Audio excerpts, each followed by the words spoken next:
पहली बार देखा कि ऐसा आदमी तो मैंने देखा है कहीं कहीं चौराहे पे बैठा रहा होगा, ऐसा आदमी से मैं कहीं मिला हूं, तो वो पूरा रिफ्लेक्शन मतलब आ गया था। और ये भी है कि हम दोनों की पंचायत से पहले भी एक अच्छी बॉन्डिंग थी। हाँ। और वो प्रेम था, तो हम लोगों को वैसा एक दूसरे के काम को हम अप्रिशिएट करते थे। तो वो भी कहीं ना कहीं बहुत केमिस्ट्री जो रहता है के बीच, तो वो अब जैसे मैं जीवन में ये मुझे दादा बोलते हैं, मैं इनको बाबू बोलता हूँ। हमारा ये रिलेशन है कि मतलब जब दुर्गेश बाबू आए मुंबई, शिफ्ट होना है तो पूछना कि दादा मैं यहाँ शिफ्ट हो रहा हूँ क्या, तो वो जो एक है ना, वो प्रेम जिसको कहते हैं, तो वही हम जैसे हम सीन करते भी थे। जब सीजन में हम लोग आए, दुर्गेश बाबू फर्स्ट सीजन में बस एक छोटे से सीन के लिए आए थे, और वो उस सीन का इतना बड़ा जादू रहा कि वो सेकंड सीजन में उस तरीके से पूरा बढ़ता गया, बन के वो आ गया है, मेन आदमी बन गया है। तो वो खूबसूरती थी कि हम लोग बैठे थे और हम कोई ज्यादा तैयारी नहीं कि बस ठीक है चलिए करते हैं।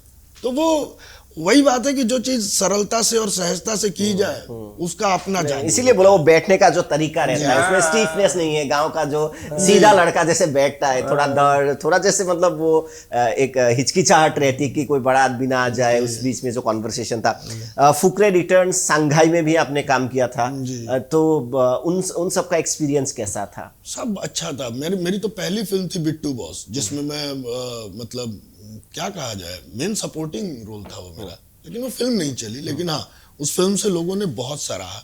2012 में आई थी वो फिल्म, और ये रहा कि उस काम को करने से ये हो गया कि थोड़ा मुंबई का सफर आसान हो गया मेरे लिए, कि जिन जिन लोगों ने वो फिल्म देखी थी तो ये था कि हाँ यार ये बहुत अच्छा एक्टर है।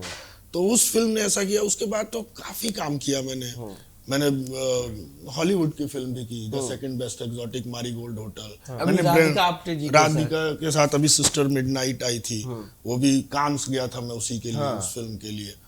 तो ब्रेंडन फ्रेजर साहब के साथ बिहार से कांस तक सफर तो बहुत लंबा है। हाँ, मतलब ये सब मैं मानता हूँ ना कि बस आपको अपना काम ना ईमानदारी से करते रहना चाहिए, तो ईश्वर वो कुछ करता है, वो जादू करता है। और जिंदगी में मैं इत्तेफाक में बहुत बिलीव रखता हूँ कि इत्तेफाक होते हैं।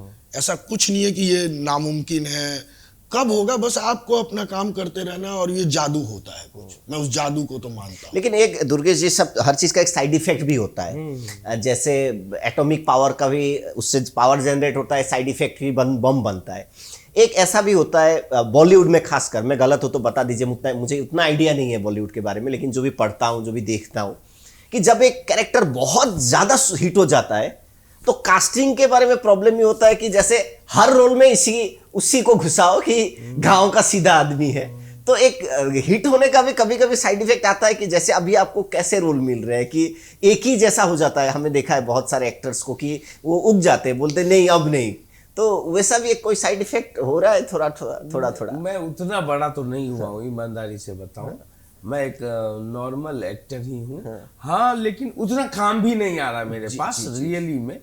पर मैं एक्चुअली उस चीज को तोड़ने में ज्यादा विश्वास रखता हूँ, तो इसीलिए मैं उसमें सहायता करती है रीजनल फिल्म में। जैसे मैं असमीज कर रहा हूँ, जैसे कि मैं मराठी करके आया अभी, तो ये सब मैं इंडिपेंडेंट, जैसे मेरी 4-5 शॉर्ट फिल्में हैं जिसमें मैंने अलग अलग प्रयोग किया है, जो कि अभी सेव वाटर करके एक न्यूयॉर्क सिटी की फिल्म है, वो आने वाली है। तो इस तरह से मैं अपने पे प्रयोग, देखिए अभिनय के जीवन में जो सबसे बड़ी चीज है वो है सवाल करना, क्वेश्चनिंग करना।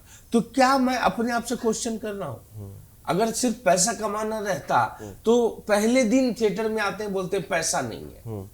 पहले दिन जब आप थिएटर में आते हैं बोलता पैसा नहीं है, फिर आपको सीखना है, फिर सीख के मुंबई में कैरियर बनेगा नहीं बनेगा, कोई हजारों आते हैं, हजारों लाखों आते हैं बने। तो उतना रिस्क लेते हुए जब आगे बढ़ा तो मुझे लगा कि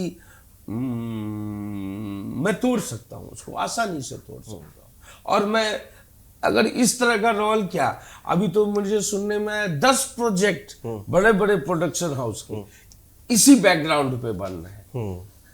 और तो चलिए, इतनी बड़ी लहर है, सबको सब कहानी सुनाए, गांव की कहानी सुनाए, अच्छी बात, अच्छी कहानी सुनाए, जिसमें ज्यादा वायलेंस नहीं है, कोई गंदी गाली इतनी नहीं है।